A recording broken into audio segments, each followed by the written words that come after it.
Hey folks, welcome back. I just got done picking some beans and I wanted to stop and show you why I grow two certain types of beans.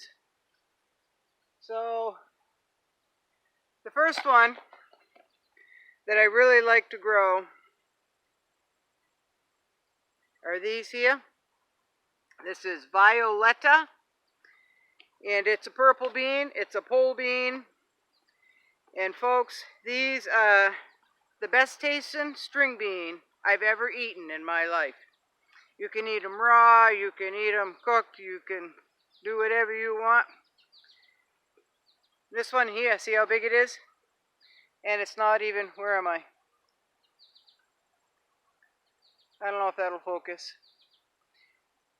See, there's little green spots on it. That's not even fully ready to pick. But they're pretty long and they're pretty straight for the most part. And they are Heirloom Violetta pole beans. Now they start out slow, folks, but the more you pick, if you pick them, you know, when they're, I picked one, let's see. If you pick them when they're this big here, they're still really good to eat. Like that. And then I swear about 10 more will grow just because you pick that one. The more you pick, the more you'll be able to harvest. So if you pick them, even if they're that small, the plant's going to say thank you. Now I can grow you more tenfold. All right. Now if you happen to miss one on the vine, let me show you. Hold on. Let me show you. You see the difference in color? The top one is kind of more of a pale. It's still got some green on it compared to the one underneath here. I don't know what that is. Oh, that stuck to the part of the trellis, so I pulled it off. But see the difference? They're long and they're straight. And if you leave them, if you miss one and you allow it to get too big, and then leave it right there, because that'll be seed for next year. All right, they're Heirloom Violetta pole bean. They're my absolute favorite right here. And then I've got these. These are Tongue of Fire. I grow them for 3 purposes. Well, 4 actually. One, they're a flat bean, right? They're a flat bean. Each plant will have so many beans on it, folks, that it will literally bend the plant over because it's so heavy. Multiple beans on one plant, folks. So you can pick them when they're green, like that, as a string bean. You can pick them when they are turning a little bit red. Okay, a little bit red, and they're still good. Or you can pick them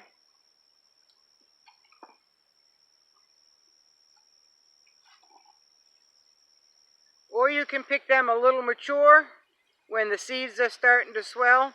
Those are still good. They're better cooked that way. Or you can wait until they turn mostly red and the seed inside is swollen.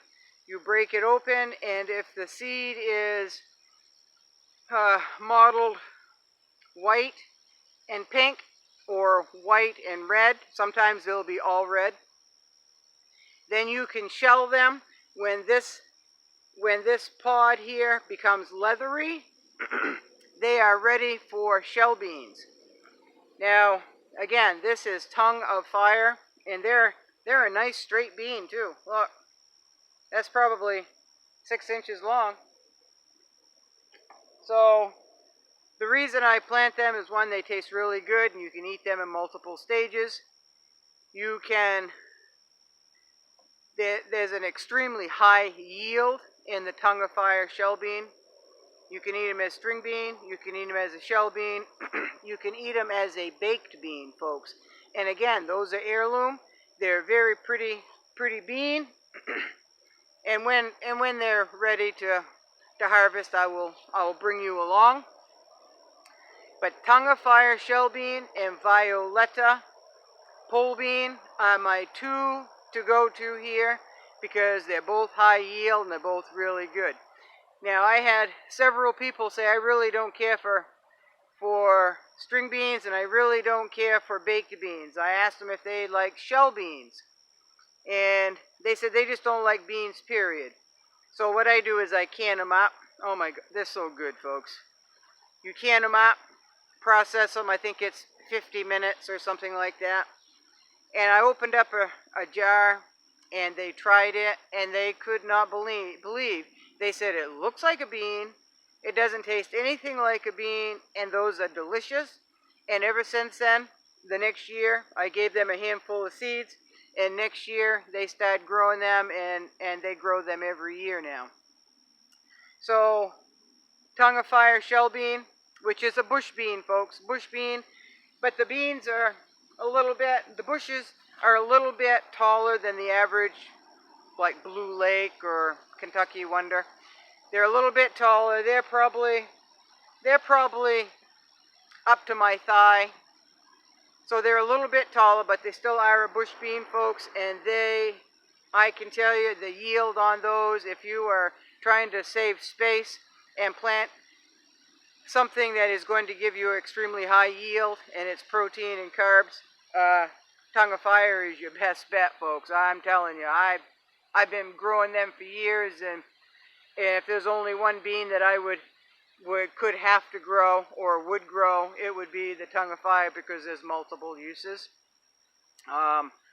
So yeah, I just wanted to show you that. While I was over in that area, I have some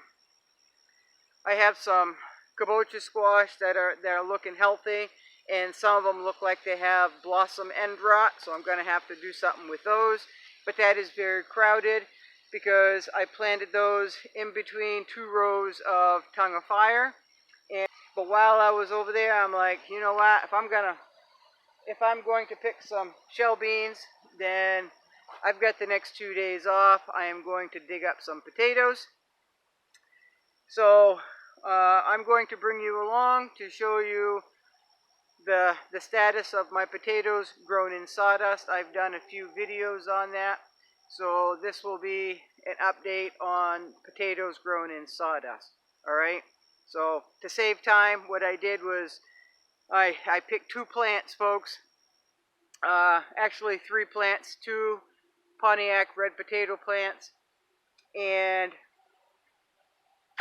I believe those are Kennebec. The 3rd plant will be the Kennebec that I've got those 3 plants together. Mosquitoes, folks. So to save time, what I did was push some sawdust away. I have not gone down to the base of the potato plant, so we will find out together. I know there are potatoes there, folks, because this method, the sawdust method, has never failed me, even though this is new ground. Never been planted in before. Maybe 40 years ago it was a cornfield, right?